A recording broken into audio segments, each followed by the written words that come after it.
آج کی جگ بیتی کی کہانی اللہ کے ایک بزرگیدہ اور نیک اور پاک بندے کی ہے۔ ان کا نام ربی بن سلیمان تھا۔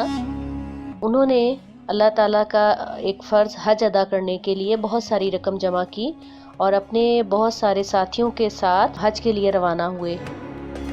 جب وہ حج کے لیے راستے میں روانہ ہوئے تو کوفہ ایک شہر آیا جہاں ان لوگوں کو پڑاؤ کرنا تھا اور رکنا تھا اور وہاں سے کچھ خریداری وغیرہ کرنی تھی۔ سب نے وہاں ٹھہراؤ کیا اور خیمے وغیرہ لگائے گئے اور سب لوگ جو ہیں شاپنگ کے لیے بازار کی طرف نکل کھڑے ہوئے۔ ربی بن سلیمان جو تھے انہوں نے دیکھا کہ خاتون ایک چھپ کر کہیں جانور ایک مرا ہوا تھا اور اس کے گوشت کے کچھ بوٹیاں وغیرہ اس میں سے نکال رہی تھیں۔ ان کو ایک دم سے یہ وہم ہوا یا گمان ہوا کہ کہیں یہ جانور مرا ہوا ہو اور ہم لوگوں کو مرا ہوا جانور کھانا جو ہے وہ حرام ہے، تو یہ غلط کام ہو رہا ہے۔ یہ فوراً سے اس خاتون کے پاس پہنچے اور اس کو کہا کہ یہ جانور تو مردار ہے اور مردار کا گوشت کھانا جو ہے وہ حرام ہے۔ تو وہ خاتون جو ہے وہ رونے لگی اور انہوں نے اپنی روداد ان کو سنائی کہ میں ایک بیوہ خاتون ہوں اور میرے ساتھ 3 بیٹیاں ہیں۔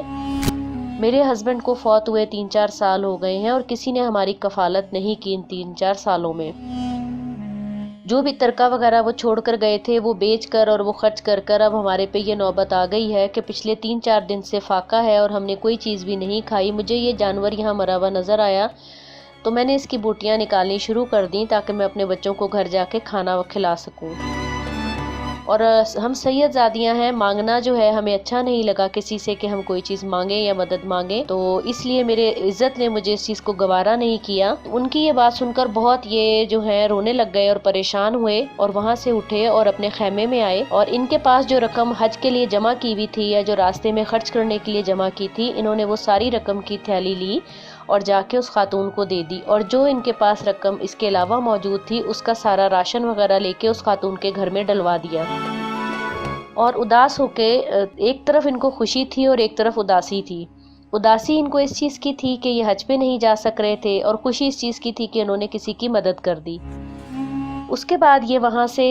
اپنے خیمے میں آئے اور خیمے میں پریشان بیٹھے تھے۔ اپنے ساتھیوں کو انہوں نے کہا اب میں آپ لوگوں کے ساتھ حج پہ نہیں جاؤں گا اور آپ لوگ میرے لیے جب بھی وہاں حج کریں گے یا جب بھی طواف کریں گے اللہ تعالیٰ سے میرے لیے معافی ضرور مانگنا کہ میں نے ایک ارادہ کیا اور میں نے راستے میں سے اس ارادے کو جو ہے کینسل کر دیا۔ روتے جاتے تھے اور اپنے ساتھیوں کو الوداع کرتے جاتے تھے۔ ہر ساتھی کے ساتھ اسی طرح یہ دعا کی ان سے درخواست کر رہے تھے۔ سب ساتھیوں نے انہیں دلاسا دیا اور انہیں کہا کہ آپ پریشان نہیں ہو، اللہ پاک آپ کو ضرور حج کروائے گا، آپ نے نیت اچھی رکھی تو آپ کا حج ضرور ہوگا۔ ان کے ساتھی حج کرنے کے لیے چلے گئے اور یہ ان کا انتظار وہاں رہ کر کرتے رہے۔ جب ان کے ساتھی واپس آئے، ان سے ملاقات ہوئی تو ان کے ایک ساتھی جو ان کے بہت ہی قریبی ساتھی تھے انہوں نے ان کو ایک تھیلی دی اور وہ تھیلی دیتے ہوئے انہوں نے کہا کہ جب میں حرم میں اللہ پاک سے آپ کے لیے دعا کر رہا تھا اور میں نے وہاں طواف بھی کیا آپ کے لیے اور میں وہاں پہ لیٹ گیا تھوڑی دیر آرام کرنے کے لیے، سستانے کے لیے، تو میری آنکھ لگ گئی جس میں نے نبی پاک کی زیارت کی